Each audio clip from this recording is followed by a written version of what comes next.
দেখুন আজকে নিয়ে চলে এলাম আমি বাঁধাকপির পরোটা। একদম খুব সহজে ঝামেলাহীনভাবে একবার এরকমভাবে বাঁধাকপির পরোটা বানিয়ে খেয়ে দেখুন, আর খুব দারুণ। আর দেখুন পরোটাগুলো হয়েছিল বেশ ভালো। তো এখানে নিয়েছি আমি আটা। তো এখানে আমি একটি 250 গ্রামের মতো নিলাম আটা, 250 গ্রাম থেকে একটু কম। আর দিয়ে দিলাম স্বাদ মতো লবণ, আর দিয়ে দিলাম সামান্য সাদা তেল।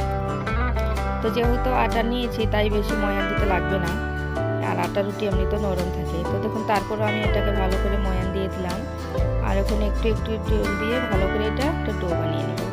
তো ডোটাকে আমি একদম বেশি শক্ত না আর বেশি নরমও না, একটু মিডিয়াম সাইজের বানিয়ে নিলাম। আর এটাকে আমি 10 মিনিটের মতো রেস্টে রেখে দিলাম। তো দেখুন এখানে নিয়েছি আমি অর্ধেক বাঁধাকপি। তো বাঁধাকপিটাকে এবার আমি একদম ছোটো ছোটো করে কুচে নেব। তো দেখুন বাঁধাকপিটাকে এরকম করে আমি কেটে নিয়েছি। আর আমার রেসিপি যদি ভালো লাগে, আরও নতুন রেসিপি পেতে আমার চ্যানেলটি সাবস্ক্রাইব করে দিন, আর একটি লাইক দিয়ে দিন, আর কমেন্ট করে জানাবেন আমার রেসিপি কেমন হয়েছে। তো দেখুন কড়াইয়ে বসিয়ে দিলাম, আর কড়াইয়ের মধ্যে দিয়ে দিলাম সামান্য জিরা, আর দিয়ে দিলাম কুচানো পেঁয়াজ। তো পেঁয়াজটাকে আমি একটু করে ভেজে নিলাম, আর এখানে দিয়ে দিলাম আমি কয়েকটা কাঁচা লঙ্কা কুচানো, আর এবার দিয়ে দিলাম বাঁধাকপিগুলো। তো বাঁধাকপিগুলোকে আমি ভালো করে ধুয়ে নিয়েছিলাম। তো দিয়ে আমি ভালো করে নেড়ে চেড়ে নিচ্ছি।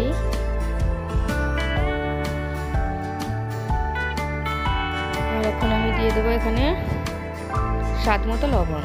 তো আমি লবণ একটু কমিয়ে দিলাম, কারণ বাঁধাকপিটা মজে একটু হয়ে যাবে তার জন্য।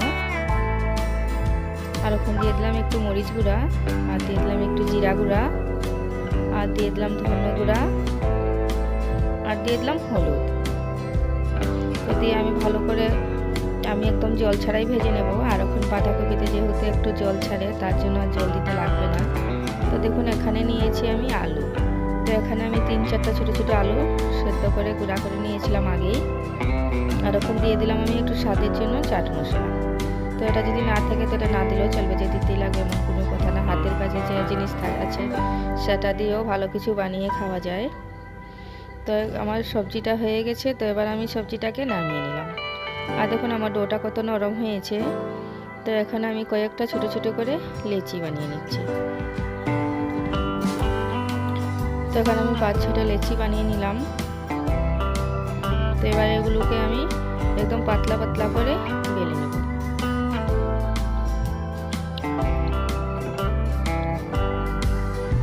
আর কত পাতলা পাতলা করে আমি বেলে নিয়েছি, দেখুন কত পাতলা হয়েছে। তো সবগুলোকে আমি বেলে নিলাম।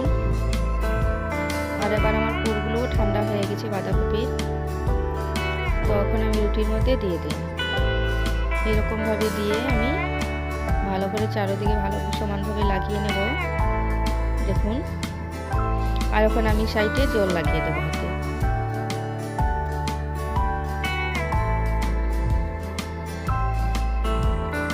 তো এরকম করে জল লাগিয়ে দিলে আর খুলবে না, না হলে ভাজার সময় আর খোলার ভয় থাকবে, তার জন্য ভালো করে জল লাগিয়ে আমি এরকমভাবে চেপে দিচ্ছি, দেখুন।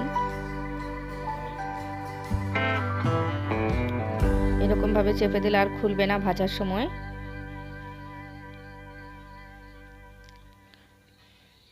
তখন আমি নিলাম একটা চাকু দিয়ে আমি চারো সাইডগুলো কেটে বের করে দিয়ে দেবো এক্সট্রা জায়গাগুলো। তো দেখুন আমি চাকু দিয়ে এরকমভাবে কেটে নিলাম। তো আমি এরকম করে সবগুলোকেই বানিয়ে নিলাম। তো এবার আমি কড়ার মধ্যে চুলার মধ্যে কড়াই বসিয়ে দিলাম, আর একটু তেল দিয়ে দিলাম। আর এবার দিয়ে দিলাম পরোটাগুলো। তো পরোটাগুলো আমি আগে উলট পালট করে ভেজে নিয়েছি। আর ওখানে আমি উপর থেকে দিয়ে দেব।